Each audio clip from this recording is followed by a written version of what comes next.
আসসালামু আলাইকুম। আমি সুলতান বলছিলাম। একটা গুরুত্বপূর্ণ বিষয় নিয়ে আজকে আলোচনা করছি।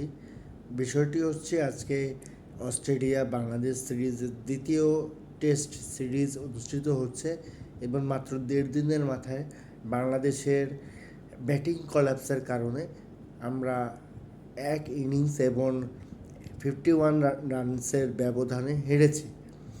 হারাটা কষ্ট না, কিন্তু কষ্টটা হচ্ছে যে আমরা আমাদের ব্যর্থতার জায়গায় কতটুকু উন্নত করতে পেরেছিলাম। আর এই ব্যাটিং ইউনিটটাই ফার্স্ট টেস্টে যেভাবে ডমিনেট করে চোখে চোখ রেখে জিতিয়েছিল, ব্যাটিং করছিল, সেই ব্যাটিংয়ের এমন কলাপসের বিশেষ কারণটা হচ্ছে অ্যানালাইসিসের অভাব।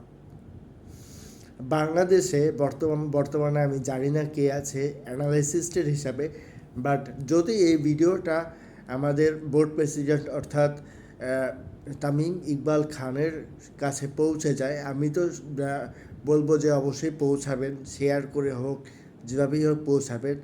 আমার কাছে এমন কিছু রেকমেন্ডেশন আছে যেই রেকমেন্ডেশনে বাংলাদেশের যে ব্যাটিং পারফরমেন্স সেটা উন্নতির দিকে যেতে পারে শুধুমাত্র অ্যানালিসিস করলে। বাংলাদেশে এখন অনেক অনেক অ্যানালিসিস তৈরি হয়েছে, কন্টেন্ট ক্রিয়েটর তৈরি হয়েছে, বাট আমার মতে যদি যদি আপনারা পোলও করেন, পোল হয় না একটা, যে কার উন্নত সবচেয়ে বেশি বা কার ভোটটা সবচেয়ে বেশি যাচ্ছে, এরকম পোলও যদি করেন তাহলেও আপনি একজনের নামটা টপ লেভেলে দেখতে পারবেন। নামটা হচ্ছে মোহাম্মদ সামি। জি জি যার ইউটিউবের চ্যানেলের নাম হচ্ছে অনফিল্ড, আর সামি নামেও হয়তো হয়তো একটা ইউটিউব চ্যানেল থাকতে পারে, আমি জানি না, বাট আমি দেখি অনফিল্ডের পর্দায়।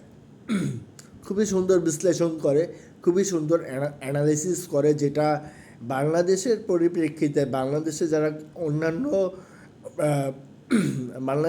অন্যান্য আছে অ্যানালাইসিস, তাদের চাইতে অন্ততপক্ষে ভালো। আপনি যদি পোলও করেন, সেই পোলেও আপনি রেজাল্ট পাবেন মোহাম্মদ সামিকে সবার উপরে। উনার উনার একটা ভিডিওতে আমি দেখেছিলাম যে রাজশাহী কিংস নাকি উনাকে অ্যাপ্রোচ করেছিল, বাট পরবর্তীতে কনফার্মেশন দেয় নাই, তাই উনি যায় নাই। বাট বিলিভ মি, যদি যেত তাহলে রাজশাহী কিংস নিঃসন্দেহে খুব ভালো একটা পারফরমেন্স দিতে পারতো, যেটা দুরন্ত রাজশাহী নামে তখন দিতে পারে নাই। এবার আসি পরবর্তী প্রসঙ্গটা হচ্ছে যে সামিকেই কেন নিব, বা সামিকে কে আমি চিনি কি না, সামির কথা কেন বললাম। জি না, স্বামীকে আমি ব্যক্তিগতভাবে চিনি না।